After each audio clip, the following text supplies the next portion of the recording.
할렐루야. 할렐루야. 지난 한 주간도 평안하셨습니까? 지난 한 주간도 행복하셨습니까? 이제 정말 봄이 가까이 온 것 같습니다. 우리 봄이 더 온 만큼 우리의 마음도 이제 겨울을 벗어나시고, 또 우리의 믿음도 겨울을 벗어나시고, 이 봄에는 더욱더 우리의 삶과 믿음이 더 성장할 수 있기를 주님의 이름으로 간절히 부탁드립니다. 예배하며 한 주를 맞이할 수 있는 것, 이것도 하나님의 은혜입니다. 아멘. 자, 지금까지 잘 이겨오셨고 잘 버텨오셨으니 이번 한 주간도 주님의 은혜 안에서 잘 이기며 승리하시기를 주님의 이름으로 축원합니다. 자, 우리 옆에 있는 분들과 이렇게 인사합니다. 이번 한 주도 힘있게 시작합시다. 자, 다시 한번 인사합니다. 말씀으로 힘으로 더 승리합시다. 그래, 우리 모두가 말씀으로 힘으로 더 승리하는 복된 한 주간 보내시기를 주님의 이름으로 축원합니다. 저도 몰랐는데요, 이 산삼과 인삼의 유일한 차이가 있다고 합니다. 이것은 무슨 차이냐? 자라나는 환경의 차이라 그래요. 그러니까 똑같은 씨를 심는데 같은 씨가 산에 뿌려져서 뿌리를 내리고 자라면 그게 산삼이고요, 또 사람이 만들어 놓은 밭에 뿌려져서 길러지면 그게 인삼이라 그럽니다. 여러분들 아셨나요? 잘 모르셨나요? 저도 처음 알았습니다. 자, 인삼은 자라기가 좋은 온도, 좋은 습도, 충분한 영양을 공급받기 때문에 빠르게 자랍니다. 그러니까 6년 정도가 지나면 정말 완벽한데, 그 6년이 지나고 나면 그때부터는 가치가 하락한다 그래요. 자, 그런데 그에 반해서 바람과 눈과 추위 온몸으로 버텨내고 이겨낸 산삼은 6년을 넘어서 수십 년까지 자란다 그럽니다. 그리고 그 과정에서는 인삼에는 없는 40여 가지의 유익한 성분도 만들어낸다라 그럽니다. 저는 이는 사람도 마찬가지다라고 생각을 합니다. 역사적으로 위대한 인물들 대부분 역경과 고난이 있었습니다. 또 성경에 있는 인물들도 마찬가지죠. 다 역경과 고난의 과정을 거쳤습니다. 제가 여러분들에게 이 말씀을 드리는 이유는 지금도 우리 앞에는 여러 가지 역경이 있기 때문입니다. 여러분도 한번 생각해 보십시오. 예수 믿는다고 고난이 없다면 이 세상에 예수 안 믿을 사람이 어디 있겠습니까? 예수 믿어도 고난이 있습니다. 예수 믿어도 어려움이 있습니다. 그러나 우리에게는 믿는 구석이 있죠. 바로 예수님입니다. 아멘. 그러므로 이번 사순절 우리 예수님의 삶에 대해서 다시 한번 생각해 보시고, 우리 다음 주부터 시작될 이 고난 주간에는 더욱더 주님의 고난과 그리고 주님의 죽음 그리고 주님의 부활에 동참하는 우리 모두가 되시기를 주님의 이름으로 축원합니다. 자, 우리 성경을 높이 들고 우리 희망 가득한 목소리로 우리의 믿음을 고백하십니다. 자, 우리 성경을 높이 듭니다. 저는 예수 믿어 구원받았습니다. 저는 예수 믿어 하나님 자녀 되었습니다. 저는 예수 믿어 천국 백성 되었습니다. 하나님께서 선물로 주신 오늘 하나님 말씀으로 가르침을 받습니다. 눈을 열어 주의 법 안에 있는 놀라운 진리를 보고 깨닫게 하소서. 아멘으로 순종하여 하나님께 영광 돌리는 삶이 되게 하소서. 아멘. 고백한 대로 사시는 여러분들 되시기를 주님의 이름으로 축원합니다. 사람에게 있어서 좋은 환경에서 태어나서 좋은 여건에서 자란다라는 것은 큰 축복입니다. 그러나 우리가 한 가지 잊어서는 안 될, 또 놓쳐서는 안 될 것이, 불우한 환경 속에서도 위대한 인물들은 나온다라는 사실입니다. 복잡한 가정사, 여러 가지 고난의 환경 속에서 겪어야 되는 고통 때문에 오히려 더 위대한 인물들도 나오기도 한다라는 겁니다. 제네바의 피에르 렌치니크 박사는 의학과 위생학지에서 논문 하나를 발표했는데 그 논문의 제목이 참으로 재밌습니다. 고아가 세계를 주도한다라는 논문입니다. 그가 역사를 움직인 300명의 지도자의 삶을 연구해 보니까 그 중에 60%가 고아였다라는 것입니다. 예를 들어 헬라 제국의 알렉산더 대왕, 로마의 율리어스 시저, 그리고 프랑스의 루이 14세, 미국의 건국의 대통령 조지 워싱턴, 그리고 프랑스의 나폴레옹, 그리고 영국의 빅토리아 여왕, 또 반대로 2차 세계대전을 일으켰던 히틀러, 그리고 공산주의의 창시자 소련의 레닌과 스탈린 등 이러한 세계를 움직인 많은 인물들 가운데 고아 출신도 많았고 불우한 환경 속에서 자란 사람들도 많았다라는 것입니다. 이들의 공통점이 있습니다. 불우한 환경에서 자신의 환경을 극복해냈다라는 것이죠. 그러니 역경이라고 하는 것, 고난이라고 하는 것은 항상 파괴적인 것만은 아니다라는 교훈을 우리에게 주고 있다라고 논문은 말하고 있습니다. 오늘 본문에 등장하는 입다라는 사람도 마찬가지의 인물이었습니다. 어두운 역사적인 환경에서 태어난 그는 이제까지 등장한 다른 사사들과는 달리 시대적인 상황뿐만 아니라 개인적으로도 참으로 우울한 불우한 환경에서 어렵게 성장했던 사람입니다. 그럼에도 불구하고 히브리서 11장 32절의 말씀에 보시면 이 입다를 어떻게 평가하느냐, 기드온과 바락과 삼손과 더불어 성경에 기록된 위대한 사사로 평가받게 됩니다. 내가 무슨 말을 하리요? 기드온, 바락, 삼손, 입다, 그리고 다윗, 그리고 사무엘, 또 여러 선지자들, 이 사람들의 일을 말하면 내게 시간이 부족할 정도다 라고 히브리서 기자는 말하고 있죠. 성경에 이 입다라는 이름이 기록된 이유가 분명히 있습니다. 왜냐하면 입다는 태어날 때부터 기구한 운명 속에서 태어났기 때문에 그렇습니다. 사사기 11장 1절의 말씀을 쉬운 성경으로 보면 이러합니다. 길르앗 사람인 입다는 뛰어난 용사였습니다. 입다는 아버지 길르앗이 창녀를 통해 낳은 아들이었습니다. 태생이 일반적이지가 않습니다. 그리고 2절에 보면 그의 삶이 참으로 기구했다라는 것을 우리는 알 수 있게 됩니다. 길르앗의 아내는 아들이 여러 명이었는데 그 아들들이 어른이 되자 입다를 집에서 쫓아냈습니다. 그들이 입다에게 말했습니다. 너는 우리 아버지의 재산을 조금도 가질 수 없다. 이는 네가 다른 여자의 아들이기 때문이다. 어디서 많이 보던 레퍼토리 아니던가요? 유산 상속의 손해를 보지 않을까 걱정하는 이 본처의 자녀들에 의해서 입다는 살던 고향에서 쫓겨나 돕이라는 지방에 들어가 이민 생활을 하기 시작한 겁니다. 뭐 말이 편해 이민 생활이지 사실 유랑 생활이라고 해도 과언은 아니죠. 그러니 자연히 입다 주위에 누가 모여들겠습니까? 오늘 본문 이전 3절의 말씀을 우리가 읽는 성경으로 보면 잡류가 모였다라고 말씀하고 있고요. 또 쉬운 성경으로 보면 그곳의 불황자들과 함께 어울렸다라고 성경은 기록하고 있습니다. 우리나라에도 집 나간 불량 학생들, 좋은 사람들과 모이던가요? 아니죠. 불량 학생들은 불량 학생들끼리 모이게 되고 결국 범죄에 노출된다라는 뉴스를 쉽게 접할 수 있지 않습니까? 그렇다면 여러분들에게 묻겠습니다. 입다가 이러한 삶을 살게 된 이유가 무엇입니까? 그가 무엇인가 잘못했기 때문입니까? 입다가 원해서 기생의 소생으로 태어났습니까? 입다가 뭘 잘못해서 고향에서 쫓겨났습니까? 입다가 어떤 문제를 일으켰기 때문에 쫓겨났습니까? 아닙니다. 성경 어디를 봐서도요 그런 기록은 남아있지 않습니다. 그가 집을 떠나 객지에서 어렵게 살아가게 된 것은 그의 잘못 때문이 아니었다라는 말입니다. 부모의 잘못 때문에 그가 기생의 아들로 태어나 비참한 생활을 하게 되었다라는 것이죠. 그러니 부모의 잘못으로 인해서 입다라는 사람은 참으로 불행한 삶을 살아갈 수밖에 없었다라는 겁니다. 아마도 많은 사람들이 이렇듯 입다와 같은 환경에 처하게 된다면 아마도 신세타령하게 될 겁니다. 저 역시도 입다를 놓고 생각을 해보니까 나 역시도 불평하고 원망했겠구나 라는 그런 생각을 하게 됩니다.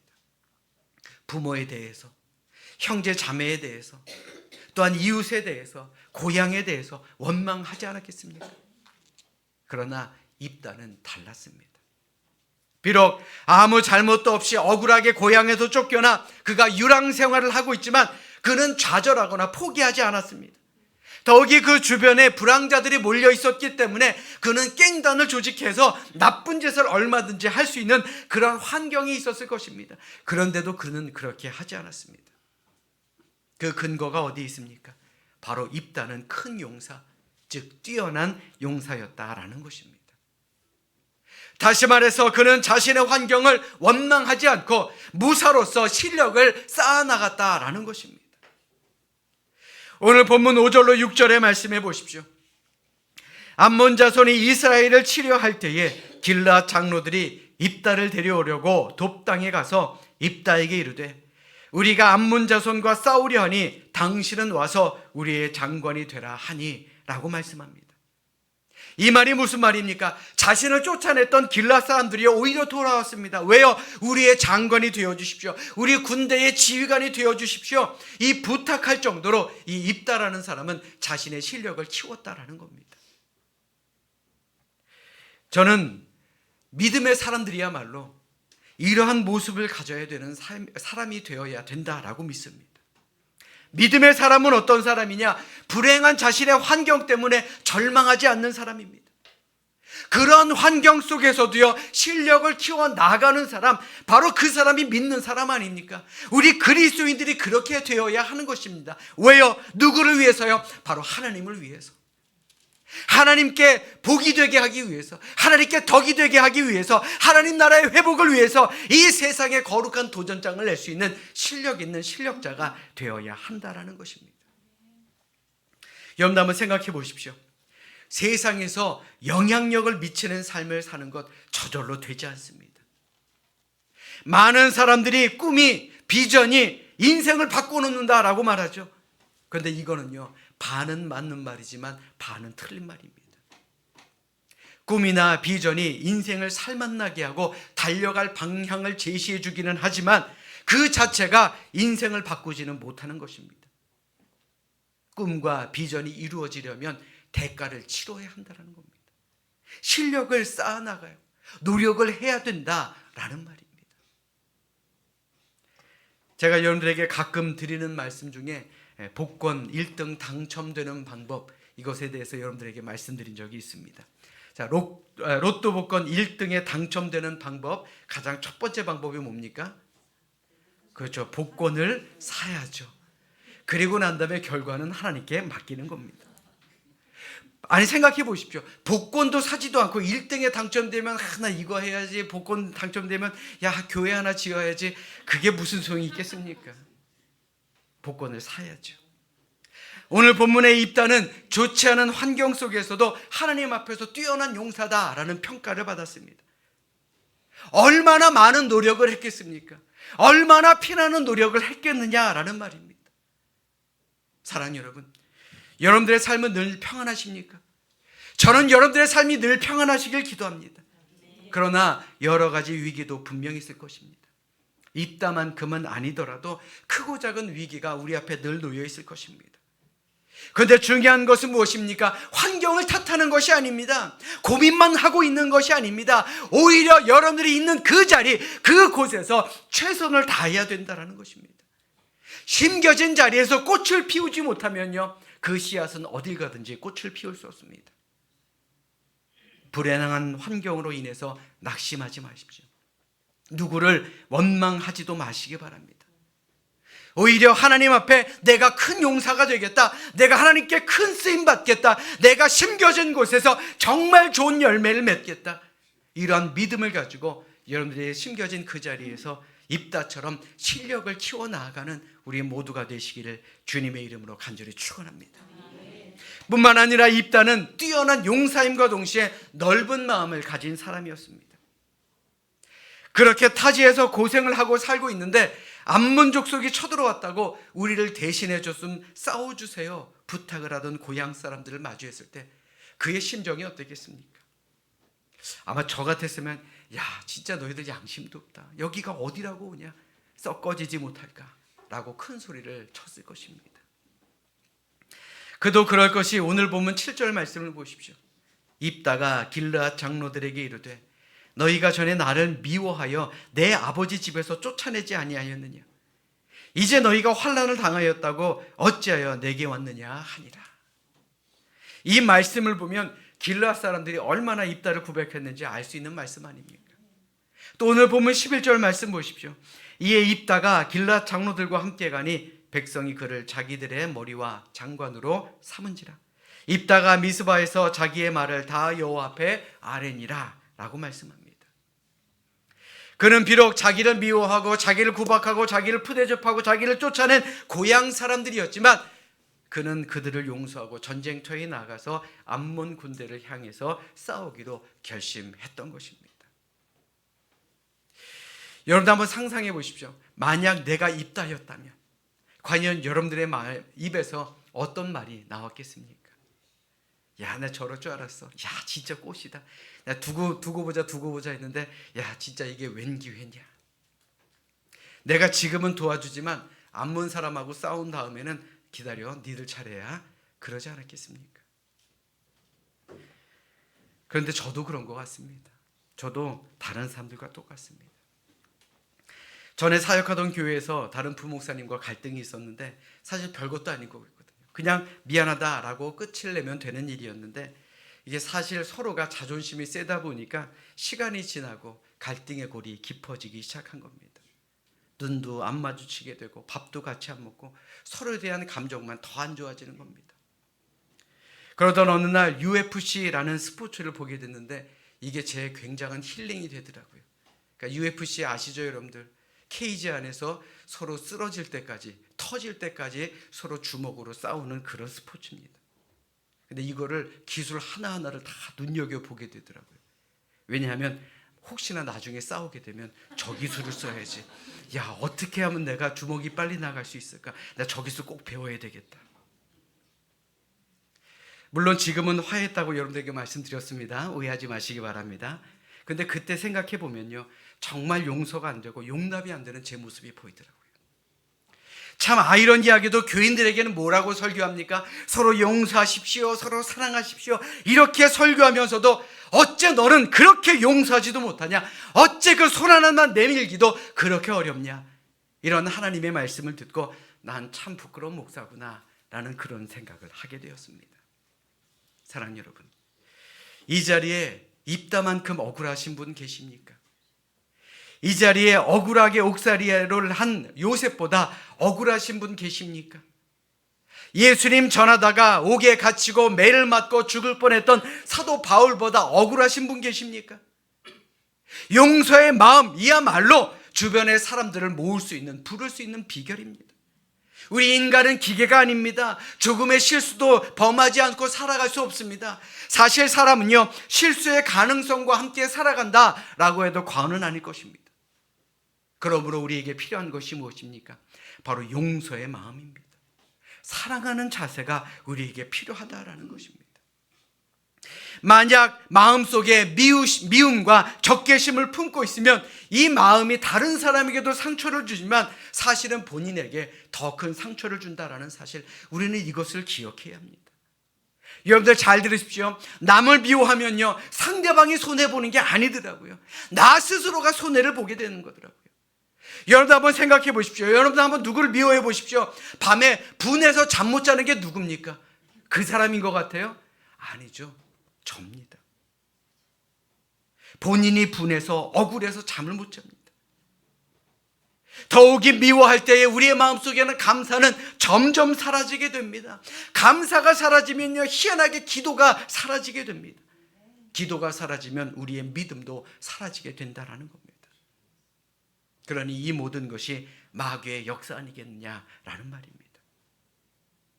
그러나 사랑이 있는 곳에는 언제나 성령님께서 역사하시는 줄로 믿습니다.